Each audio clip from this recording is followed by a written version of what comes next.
Hello, Matajima, and you're watching Northeast Express on Unbill TV. Union Home Minister Amit Shah paid tribute to Mahatma Gandhi on his 78th death anniversary and inaugurated and laid foundation stones for 5 major development projects worth around Rs 825 crore in Assam. Congratulating Chief Minister Himanta Biswa Sarma, Shah said that the state government had delivered on its promise to make Assam more inclusive. The Union Home Minister was felicitated at the event in the presence of Assam Chief Minister Himanta Biswa Sarma and Union Minister Sarbanana Sonowal ahead of laying the foundation stone for the new Assam Assembly building. है एक पारंपरिक गामोसा और एक पारंपरिक आदिवासी गामोसा।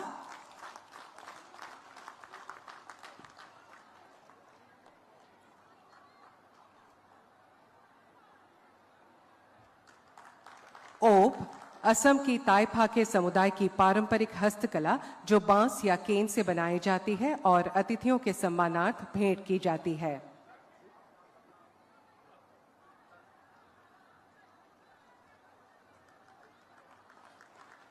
एक हैंगडांग आहोम समुदाय का शाही तलवार जो आहोम योद्धाओं के गौरव और उनकी वीरता का प्रतीक है।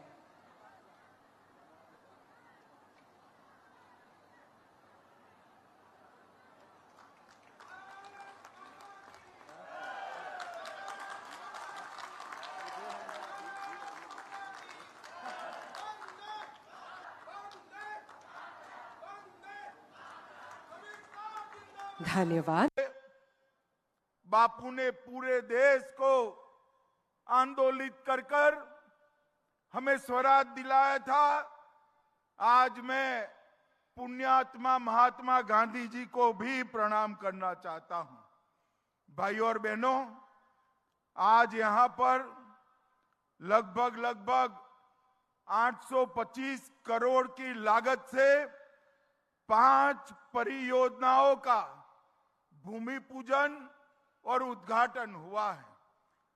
सबसे पहले मैं आसाम के मुख्यमंत्री श्री हेमंत बिस्वा शर्मा को डिब्रूगढ़ की जनता की ओर से बहुत बहुत बधाई देना चाहता हूं। इन्होंने 2025 में घोषणा की कि आसाम को हम समावेशी बनाएंगे और डिब्रूगढ़ को असम की दूसरी राजधानी बनाने का उन्होंने निर्णय घोषित किया। हमने कांग्रेस की भी सरकारें देखी हैं, कई सारी घोषणाएं सिर्फ घोषणा बनकर रह जाती थी, मगर ये तो भाजपा सरकार है। हेमंत बिस्वा शर्मा ने घोषणा की और आज 250 एकड़ में आसाम के दूसरे विधानसभा परिसर का शिलान्यास हुआ है। डिब्रूगढ़ वालों, आज पूरे भारत में मेरे डिब्रूगढ़ के वासी राजधानी आसाम के वासी माने जाएंगे। आप लोगों को बहुत बहुत बधाई। इस समावेश एशिया की हो, हमारे युवा आज खेलों में बहुत अच्छा प्रदर्शन कर रहे हैं। युवाओं के उत्साह से कुछ नहीं होता जब तक खेल का इंफ्रास्ट्रक्चर, खेलने की सुविधा, ट्रेनिंग की आधुनिक व्यवस्था, पारदर्शी चयन और खिलाड़ियों को सरकार की ओर से आर्थिक सहयोग नहीं मिलता है, खेल पनप नहीं पाता है। और आज डिब्रूगढ़ में मल्टी डिसिप्लिनरी स्पोर्ट कॉम्प्लेक्स, इसके प्रथम चरण का लोकार्पण कर दिया गया है। मित्रों, अब 240 करोड़ से 106 बीघा में indoor stadium, swimming pool, football मैदान, lawn tennis court, basketball court, volleyball court, खिलाड़ियों की हॉस्टल और कोच को रहने की जगह, एक प्रकार से विश्व भर के जो आधुनिक स्पोर्ट्स कॉम्प्लेक्स होते हैं, ऐसा स्पोर्ट्स कॉम्प्लेक्स का पहला चरण आज बनकर यहां लोकार्पित किया गया है। और इसके साथ ही 209 करोड़ से दूसरे चरण का शिलान्यास भी हुआ है। मित्रों, जैसा मैंने आगे बताया, यहां पर डिब्रूगढ़ में पूरे आसाम की विधानसभा आई है। इसके साथ साथ आसाम के हर विधायक का फ्लैट भी डिब्रूगढ़ में बनने वाला है। ये हमारे लिए बहुत महत्वपूर्ण है। विधानसभा आने से डिब्रूगढ़ के क्षेत्र को, चाय की इस राजधानी को नई आर्थिक ताकत मिलने वाली है। और ये सम्मान पूरी देश भर में बहुत कम स्थानों को मिला है कि राज्य की दूसरी राजधानी बनने का। फिर से एक बार डिब्रूगढ़ वालों को बहुत बहुत बधाई। A truck suddenly burst into flames in Sribhumi town late on Thursday night. This incident occurred on the Sribhumi-Silchar road near the town. According to information received, the fire started due to an electrical short circuit from the vehicle's battery. Upon receiving the news of the incident, 2 fire engines from the Fire Brigade Department of Sribhumi arrived at the scene, and with the prompt efforts of the locals, the fire was extinguished. No casualties were reported in the incident. হঠাৎ জুই লাগিছে গাড়ীৰ মাজত কিহৰ কাৰণত জুই লাগিছে বুজা নাই। তাৰপিছত গৈ দাউ কৰি জুই জ্বলিছে। তাৰপিছত মই ফায়াৰ ব্ৰিগেড ফোন কৰিছোঁ, ফায়াৰ ব্ৰিগেড ফোন ৰিচিভ কৰা নাই। তাৰপিছত মানুহজন গৈছে, ফায়াৰ ব্ৰিগেডে ইনফৰ্মেশ্যন কৰিছে। তাৰপিছত মানুহ আহিছে, আইয়া জুই নিয়ন্ত্ৰণে আনিছে। কি গাড়ী আছিলে? ট্ৰাক আছিলে। কেনেকুৱা লাগিছে জানিব পাৰিছেনে? গম পোৱা নাই কিহৰ কাৰণত জুই লাগিছে। সেইটো বেটাৰীৰ কাৰণত হ'ব লাগে। মানে গাড়ী বেটাৰীৰ কাৰণত? হ্যাঁ, গাড়ী বেটাৰীৰ কাৰণত হয়। গাড়ী অলপমান আগে মেৰামতি কৰি ৰাখি থোৱা হৈছে ইয়াত। মেকানিকেল দোকান হয় নেকি? মেকানিক নাই, কোনেও নাই ইয়াত আছে। ড্ৰাইভাৰো নাই, কোনেও নাই আছে। বস্তু আছিলে নেকি গাড়ীত? না, গম পোৱা নাই। তাৰপিছত ফায়াৰ ব্ৰিগেড আহি জুই নিয়ন্ত্ৰণে আনিছে। গাড়ীখনৰ নম্বৰ হৈছে AS10-0591। মই দেখিছোঁ, তাৰপিছত মই ফোন কৰিছোঁ ফায়াৰ ব্ৰিগেডক। কিমান ক্ষতি হৈছে? গাড়ীৰ আগফালে একদম গুচি গ'ল জুইয়ে। Police in Tripura's West District arrested a man claiming to be a Bangladeshi national after detaining him during routine mobile patrol duty in Habania area on Wednesday, officials said on Thursday. Personnel from Amtali police station apprehended a suspect after Sub-Inspector Sachin Debdama noticed him moving suspiciously in front of Nirmala Hotel. Officer in charge Paritosh Das said. During preliminary questioning, the man stated that he was a resident of Chittagong in Bangladesh. A subsequent search led to the seizure of Bangladeshi and Indian currency from his possession.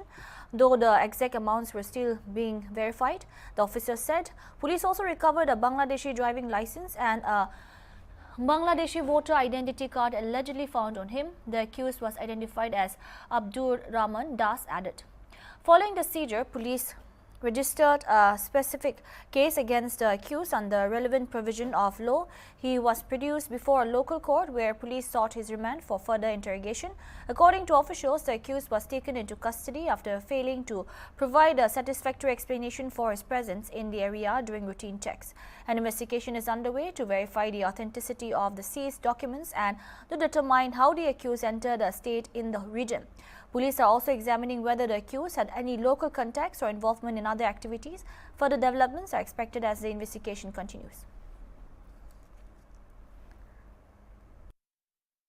Night mobile ডিউটির সময় SI Sachin Debbarma একটা লোককে ঘোরাফেরা করতে দেখে তাকে আটক করে জিজ্ঞাসাবাদ করা হয়। পরবর্তী সময় সে জানায় তার বাড়ি বাংলাদেশ চিটাগাং এলাকায় এবং তার কাছ থেকে তল্লাশি করে তার কাছ থেকে বাংলাদেশি টাকা এবং ইন্ডিয়ান কারেন্সি সহ তার কাছ থেকে একটি বাংলাদেশি ড্রাইভিং লাইসেন্স এবং বাংলাদেশি ভোটার আই কার্ড উদ্ধার করা হয়।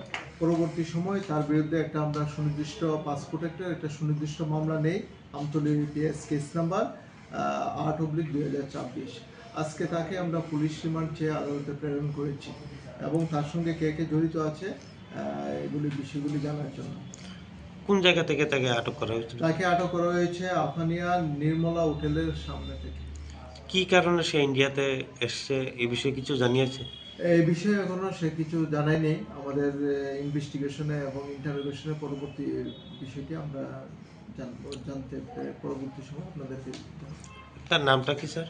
তার নামটা হলো আব্দুর রহমান, বাবার নাম মুস্তাফা, বাড়ি হইল Chittagong, Bangladesh. The National Investigation Agency conducted a late-night search operation in Tripura's Sepahichala district on Wednesday to trace Anwar Hussain, who is wanted in connection with alleged anti-national activities, sources said. A special NIA team with assistance from personnel of Bisalkar police station carried out the operation in the Kirai Mora area under the Bisalkar subdivision, where the accused is believed to have family connections. The search followed the issuance of an arrest warrant against Hussain by a special NIA court in Guwahati. During the operation, the joint team searched the residence of the accused's father, Manik Mia, in an attempt to locate Hussain and execute the warrant. However, the search, which continued for several hours, did not yield any breakthrough, and the sources said. According to sources, the operation formed part of the agency's ongoing investigation, and further action will be taken back on fresh inputs.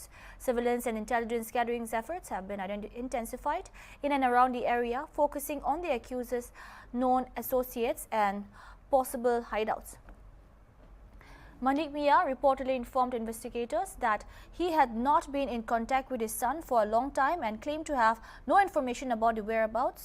The NIA has not issued any official statement on the search operation so far. Sources indicated that additional searches and follow-up actions may be carried out as the investigation progresses.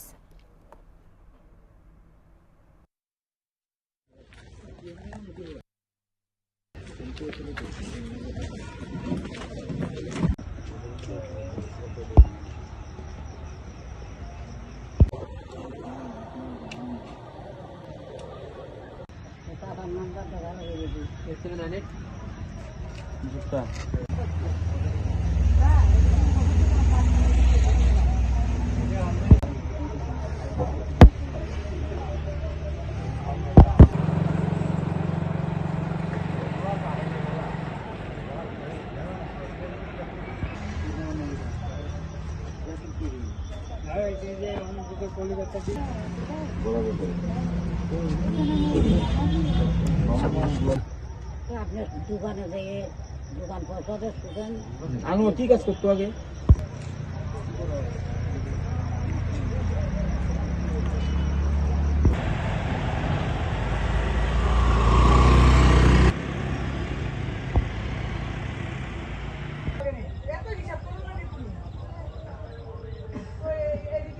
বলা দেশ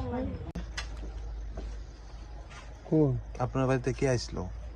ওই police আসছিল, ওই বাইরে থেকে আসছে, বেসরকারি থানার পুলিশ আসছিল। কি কইছে? আইয়া জিজ্ঞাসা করছে যে তোমার ছেলে তোমরা আসা যাওয়া আছে না? আমি কইছি না, আমরা আজকে 23 বছর থেকে 2002 আইছি এখানে। এরপরে রেশন কার্ড ছিল, ওরা কাইটে বুইটা নিয়ে গেছে, এর সাথে আমাদের যোগাযোগ নেই। নাম কি আপনার ছেলে? আনোয়ার হোসেন। কই থাকে? কই থেকে তাও কইতে পারবো না। কি কেস টেস এসব কিছু কইছে না, কেস কি ও কইছে না। আপনার নাম? কইছে যে ওর নামে কেস হয়েছে, ওরা নিয়েছে। আপনার নাম?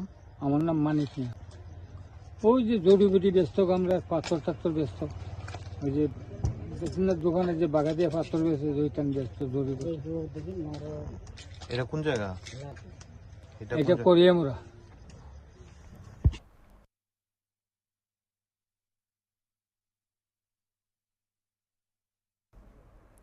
Alleging irregularities and citizen harassment in the special revision of SR process, social worker Sanjeev Roy alias Chintu has said on an indefinite hunger strike at the base of freedom fighter Khudiram Bose's statue in the heart of Silchar city on Thursday. This hunger strike, which began with a 4-point charter of demands, has entered its second day today, that is Friday. Leaders and members from various political and cultural organizations, including Bharat Democratic Front and Trinamool Congress, have participated in showing solidarity with the hunger strike. Among the demands are stopping conspiracies in the name of SR, stopping harassment of common people in the name of SR, taking strict legal actions against those making false complaints, and making the special revision process transparent and just electoral process. Sanjeev Roy's allegation is that citizens are being deliberately harassed under the cover of SR. Discussions have begun in political and citizens circles surrounding the program. গতকাল থেকে সঞ্জীব রায় এবং অন্যান্যরা যে অনশন ধর্মঘটে এখানে বসেছে, সেটার দাবি হচ্ছে যে এসআর এর নামে সমস্ত কাছাড় জেলায় যেভাবে একটা সম্প্রদায়ের উপর হয়রানি করা হচ্ছে, বিশেষ করে ফর্ম নাম্বার 7 তার বিরুদ্ধে এই অনশন ধর্মঘট, এবং সেই অনশন ধর্মঘটকে আমরা সাপোর্ট জানাই। আমি সরকারকে বলবো, আপনাদের সরকার বর্তমানে ডাবল ইঞ্জিনের সরকার, এবং আপনারা প্রত্যেকটা জনসভায় প্রত্যেকটা ইন্টারভিউতে আপনারা শুধু বলেন যে বিগত 50 বছরে আসামে এই ধরনের কোনো ডেভেলপমেন্ট কাজ হয়নি। রাস্তা বলুন, পানীয় জল বলুন, সবকিছুতেই আপনারা 50 বছরকে পিছনে ফেলে আপনারা সবচেয়ে বেশি কাজ করেছেন। তো আপনারা যদি এতই কাজ করে থাকেন, তাহলে আপনাদের মনে এত ভয় কিসের জন্য আপনারা এই ধরনের সংবিধান বহির্ভূত কাজ করছেন? যদি সৎসাহস থাকে, আপনারা ইসি এবং সরকার মিলে যে গাইডলাইন তৈরি করে দিয়েছে, সেই গাইডলাইন মতো আপনারা কাজ করুন এবং সৎসাহস নিয়ে জনগণের সম্মুখীন হন। এইভাবে জেনুইন প্রকৃতীয় ভারতীয়দেরকে হয়রানি করে, প্রকৃতীয় ভারতীয় ভোটারদের নাম কর্তন করে আপনারা কি জাহির করতে চাইছেন? আমি আবারও আপনাদেরকে বলবো, ভয় না করে আপনারা প্রকৃত ভোটারদের সামনে আসেন এবং নির্বাচনে অবতীর্ণ হন। আমরা এই অনশন ধর্মঘটে আমরা সম্পূর্ণভাবে সাপোর্ট জানাই। আসামে ভোটার তালিকা থেকে যথেচ্ছভাবে হিন্দু মুসলিম নির্বিশেষে নাম কাটা হচ্ছে মুখ্যমন্ত্রীর নির্দেশে। আমরা আশ্চর্য হই, নির্বাচন সামলানোর দায়িত্ব কিন্তু নির্বাচন কমিশনার। সেখানে একটা মুখ্যমন্ত্রী কি করে বলতে পারে যে মুসলিমদের নাম কাটা হবে? যথেচ্ছভাবে বিজেপি দল থেকে উদ্যোগ নিয়ে এইসব মুসলিমদের নাম কাটা হচ্ছে। এটা অসাংবিধানিক নয়, শুধু এটা আইনত দণ্ডনীয়।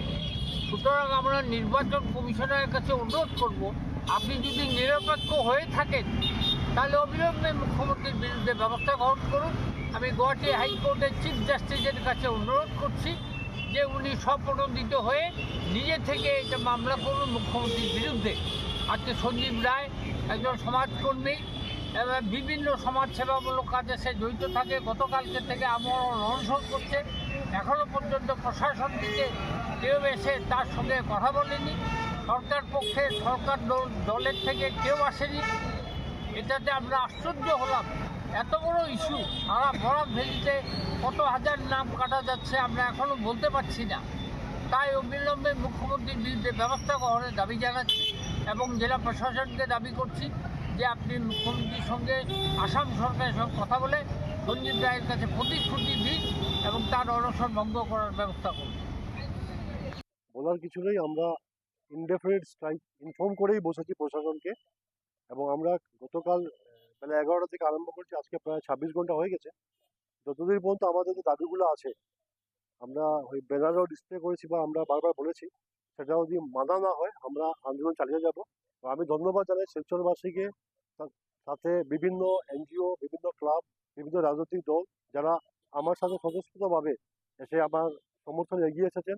ওদের সাহসী উৎসাহতে আমি এগিয়ে যাচ্ছি এবং আমার সেই ব্যাপারে আমি একাগ্রতা নিয়ে কথা বলছি যে আমাদের দাবি দাবা পূরণ না হলে আমার এই অনশনটা চালিয়ে যাব। আর সবচেয়ে আশ্চর্যের ব্যাপার হচ্ছে যে গতকালকে ইলেকশন অফিসার এসেছিলেন, আসার পরে উনি আমাদের সাথে কথাবার্তার বলে উনি অনেক কিছু স্বীকার করলেন যেরকম হচ্ছে। আমরা বললাম যে আমরা তখনই উইথড্র করব যে গাইডলাইনটা সরকার দিয়েছে, ইসি দিয়েছে, সেই গাইডলাইনটা ইমপ্লিমেন্ট করার কথা বলছি আমরা, এক্সট্রা কিছু বলছি না। সেই গাইডলাইন ইমপ্লিমেন্ট করতে ওদের অনেক কষ্ট হচ্ছে, তাই আজ অবধি আমাদের রিটার্ন দেননি। আমাদের দাবি দাওয়া যখন মানবেন, রিটার্ন দেবেন, তারপরে আমি আমার অনশনটা প্রত্যাহার করবো, নাহলে আমি আমার অনশন চালিয়ে যাবো। Manipur on Thursday joined the rest of the country in observing Martyrs' Day, commemorating the sacrifices of freedom fighters and marking the 78th death anniversary of Mahatma Gandhi, the father of the nation. The main observance was held at Gandhi Memorial Hall, Imphal, where the governor of Manipur, Ajay Kumar Bhalla, led the people in paying homage by laying a wreath at the statue of Mahatma Gandhi. As part of the solemn observance, bhajans were sung and a 2-minute silence was observed in memory of the departed freedom fighters who laid down their lives for the nation's independence. Martyrs' Day is observed every year on January 30 to honor the supreme sacrifices of the nation's freedom fighters and to reaffirm the ideals of peace and non-violence espoused by Mahatma Gandhi.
That's all we have for now. Keep watching on Bull TV.